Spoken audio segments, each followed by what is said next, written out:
নমস্কার, আপনারা দেখছেন অভিজিৎ অফিসিয়াল। আমি অভিজিৎ। রাজ্য বিজেপিতে মোটামুটি বিজেপির প্রাক্তন রাজ্য সভাপতি দিলীপ ঘোষের অধ্যায় শেষই বলা যেতে পারে।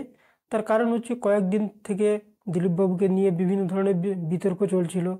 তার কারণ হচ্ছে যে গত অক্ষয় তৃতীয়ার দিন দীঘাতে যে জগন্নাথ মন্দির উদ্বোধন করছিলেন মুখ্যমন্ত্রী মমতা বন্দ্যোপাধ্যায়, সেই অনুষ্ঠানে সস্ত্রীক দিলীপবাবু উপস্থিত থাকার পর থেকে দিলীপবাবুকে নিয়ে বিভিন্ন মহলে বিতর্ক চলছিল। বিশেষ করে বিজেপির অন্দরে বিজেপির বিভিন্ন নেতা নেত্রীরা ওনার সম্বন্ধে বিভিন্ন বিবৃতি দিচ্ছিলেন, আবার পাল্টা দিলীপবাবুও বিবৃতি দিচ্ছিলেন। তো এটা নিয়ে মোটামুটি আরএসএস বা বিজেপি একটা সিদ্ধান্ত নিয়েছিল যে দিলীপবাবুকে নিয়ে এখন চুপচাপ থাকা হবে, কোনো বিবৃতি বা কিছু বলা হবে না, ওকে সেভাবে কোনো কার্যক্রমে ডাকা হবে না। এমনিতেও দিলীপবাবু কোনো পদেও নেই।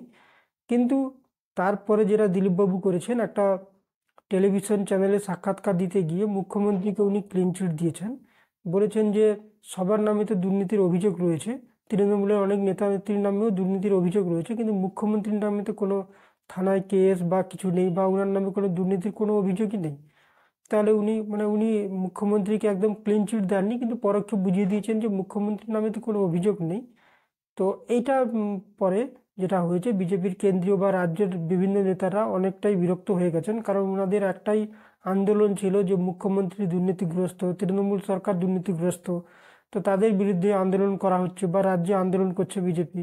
তো দিলীপবাবু এই ধরনের কথা বলার পরে বিজেপির অনেকটা হাওয়া কিন্তু কমে গেছে। এই যে মুখ্যমন্ত্রীকে চোর ডাকাত বলা, এগুলো বিজেপির বলাটা অনেকটা কঠিন হয়ে যাবে, কারণ দিলীপবাবু প্রাক্তন রাজ্য সভাপতি হিসাবে বলছেন যে মুখ্যমন্ত্রীর নামে কোনো অভিযোগ নেই। তো এটার পরে যেটা সিদ্ধান্ত হয়েছে যে দিলীপবাবুকে এই মুহূর্তে বহিষ্কার বা সাসপেন্ড এগুলো কিছু করা হবে না, কারণ উনি রাজ্যের প্রাক্তন বিজেপির সভাপতি ছিলেন। তাছাড়া উনি এই মুহূর্তে কোনো পদে নেই, উনাকে আর বহিষ্কার কী করা হবে, তার থেকে যেটা করা হবে উনাকে স্বেচ্ছা নিষ্কৃতি, মানে উনাকে কোনো কাজে রাখা হবে না, কোনো অনুষ্ঠানে ডাকা হবে না, বিজেপির কোনো কিছুতে উনাকে ডাকা হবে না। উনি যেমন আছেন তেমন থাকবেন। আর উনার সম্বন্ধে মোটামুটি সমস্ত নেতা নেত্রীদের বলে দেওয়া হয়েছে কেউ যেন কোনো বিবৃতি না দেয়। তো এর ফলে আবার কি হবে যে দিলীপবাবুকে এক প্রকার সাইড করে দেওয়া হবে, এবং এটাও জানা যাচ্ছে যে দিলীপবাবু এখন যে গাড়িটা চাপেন বা সেন্ট্রাল ফোর্সের সিকিউরিটি রয়েছে সেগুলোও ধীরে ধীরে তুলে নেওয়া হবে। তো আমার যেটা ব্যক্তিগতভাবে মনে হচ্ছে যে এই মুহূর্তে হয়তো ওরা সেন্ট্রাল ফোর্স বা গাড়িটাকে বিজেপি তুলে নেবে না 26-এর নির্বাচনে আগে পর্যন্ত, তারপরে হয়তো এই ধরনের ব্যবস্থা নিতে পারেন। তো সেক্ষেত্রে রাজনৈতিক মহলে বিভিন্নভাবে জল্পনা চলছে যে বিজেপি যদি দিলীপবাবুকে একদম সাইড করে দেয়, দিলীপবাবুকে কোনো কিছু গুরুত্ব না দেয়, মানে কোনো কর্মসূচিতে বা কোনো কিছুতে ওনাকে বহিষ্কারও করা হবে না, কিন্তু কোনো কিছু ডাকাও হবে না, মানে স্বেচ্ছা নিষ্কৃতি দিয়ে দেওয়া হয়, তাহলে দিলীপবাবু করবেন কি? তো আমার যেটা মনে হচ্ছে যে দিলীপবাবু এই মুহূর্তে ওনার প্ল্যান কি আছে না আছে সেটা তো জানা যায়নি এখনো, কিন্তু আমার যেটা মনে হচ্ছে যে 2026-এর আগে পর্যন্ত দিলীপবাবু খুব একটা কিছু করবেন না। দিলীপবাবু এরকম চুপচাপ থাকবেন, মাঝে মাঝে এক একবার বিবৃতি দেবেন, এবং সেই বিবৃতিটা আশা করা যাচ্ছে যে সেটা শুভেন্দুবাবুর বিরুদ্ধেই হবে। মানে শুভেন্দুবাবু অস্বস্তিতে পড়েন, এই ধরনের কিছু বিবৃতি দেবেন, আবার কিছুদিন চুপ থাকবেন, এইভাবে 2026 পর্যন্ত চলবে।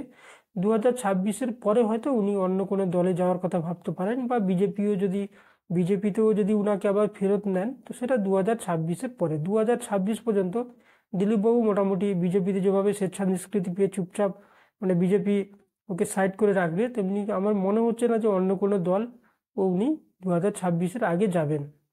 আমার মনে হচ্ছে এটার লাভ যদি সব থেকে বেশি কেউ পাবে সেটা হচ্ছে রাজ্যের শাসক দল তৃণমূল। কারণ 2026-এর আগে পর্যন্ত যদি দিলীপবাবুকে বিজেপি পুরো সাইড করে দেয়, দিলীপবাবুকে দিয়ে মাঝে মাঝে এমন কিছু বক্তব্য পেশ করাবেন যাতে অস্বস্তিতে পড়ে যান শুভেন্দুবাবু, কারণ রাজ্য সরকারের বিরুদ্ধে সব থেকে যদি সোচ্চার মুখ শুভেন্দু অধিকারী, এবং তার মুখটা যদি মাঝে মাঝে বন্ধ করা যায়, তার জন্য দিলীপবাবু হয়তো কিছু কিছু মাঝে মাঝে গোলাবর্ষণ করবেন। তো যেমন আপনারা নিশ্চয়ই দেখেছেন যে জয়প্রকাশ মজুমদার যখন বিজেপি থেকে তৃণমূল কংগ্রেসে এসেছিল, তখন উনিও মোটামুটি শুভেন্দুবাবু বা বিজেপির বিভিন্ন নেতানেত্রীর নামে বিভিন্নভাবে বক্তব্য পেশ করছিলেন। আর এটা তো ঘটনা যে দিলীপবাবু যেহেতু রাজ্য সভাপতি ছিলেন, তারই সময়ে শুভেন্দুবাবু দিলীপবাবুর মানে বিজেপিতে জয়েন করেছিলেন। তো দিলীপবাবু শুভেন্দুবাবু বা বিজেপির অন্যান্য নেতানেত্রীর সম্বন্ধে অনেক কিছুই জানেন। তো এমন হয়তো কিছু বিবৃতি দেবেন, তখন যেই নেতানেত্রী সম্বন্ধে বলবেন তিনি অস্বস্তিতে পড়ে যাবেন, ফলে উনার মানে তৃণমূল কংগ্রেস বা শাসক দলের অনেকটা সুবিধা হয়ে যাবে। তবে একটা জিনিস আশা করা যেতে পারে যে সুকান্তবাবুর গোষ্ঠী, মানে এখন কিন্তু রাজ্য বিজেপিতে মোটামুটি দুটো গোষ্ঠী থাকবে, একটা শুভেন্দুবাবুর গোষ্ঠী, একটা সুকান্তবাবুর গোষ্ঠী। আর দিলীপবাবুর গোষ্ঠীর লোকেরা অধিকাংশই সুকান্তবাবুর গোষ্ঠীর দিকে চলে যাবে, এটা ধরে নেওয়াই যায়। তো সেক্ষেত্রে হয়তো দেখা যাবে যে দিলীপবাবু এমন কিছু করবেন না যেখানে সুকান্তবাবু বা সুকান্তবাবুর গোষ্ঠীর লোকেরা কোনো অস্বস্তিতে পড়ে যান। তো স্পষ্টই উনি যদি কোনো অস্বস্তিতে কাউকে ফেলার চেষ্টা করেন সেটা শুভেন্দুবাবু বা শুভেন্দুবাবুর গোষ্ঠীর লোকেদের। তো দেখা যাক, এখন তো মোটামুটি বিজেপি এটাই সিদ্ধান্ত নিয়েছে, আগামী দিনে দিলীপবাবু কী করেন বা বিজেপি কী করেন বা তৃণমূলকে নিয়ে কীভাবে ফায়দা তোলেন তার জন্য আমাদের অপেক্ষা করতে হবে। আজকে এই পর্যন্ত। আপনারা ভালো থাকবেন, সুস্থ থাকবেন, ধন্যবাদ।